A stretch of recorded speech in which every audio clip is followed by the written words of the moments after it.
بسم اللہ الرحمن الرحیم۔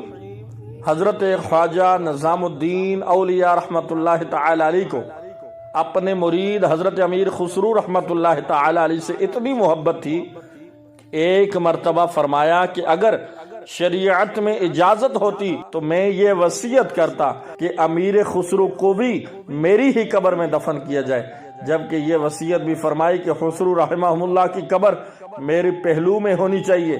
حضرت نے امیر خسرو رحمت اللہ تعالی علیہ سے اپنی بے پایہ انسیت کے باعث یہ وصیت بھی فرمائی تھی کہ میرے وصال کے بعد خسرو رحمہ اللہ میری تربت کے قریب نہ آنے پائیں گے، وگرنہ میرا جسم بیتاب ہو کر قبر سے باہر آ جائے گا۔ حضرت نظام الدین اولیاء رحمہ اللہ نے فرمایا کہ جب روز حشر سوال ہوگا کہ نظام الدین دنیا سے کیا لایا ہے، تو میں اپنے مرید حضرت امام خسرو رحمت اللہ تعالی علیہ کو پیش کر دوں گا۔ یہ سنتے ہی امیر خسرو نے ایک چیخ ماری اور وہ مرشد کے گرد طواف کرنے لگے۔ ان پر وجد کا عالم طاری ہو گیا۔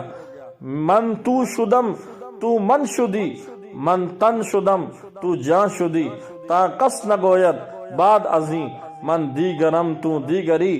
امیر خسرو فرماتے ہیں میں تو بن گیا ہوں اور تو میں بن گیا ہے، میں تن ہوں اور تو جان ہے، پس اس کے بعد کوئی کہہ نہیں سکتا کہ میں اور ہوں اور تو اور ہے۔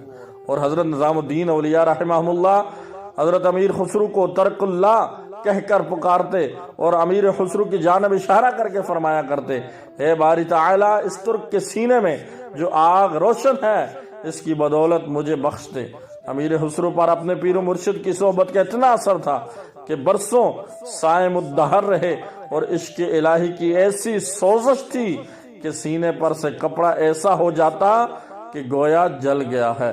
اللہ ہم سب کو اولیاء کرام کے نقش قدم پر چلنے کی توفیق عطا فرمائے۔ اللہ ہم سب کی تمام پریشانیوں کو دور فرمائے۔ جزاکم اللہ خیرہ۔ السلام علیکم ورحمۃ اللہ۔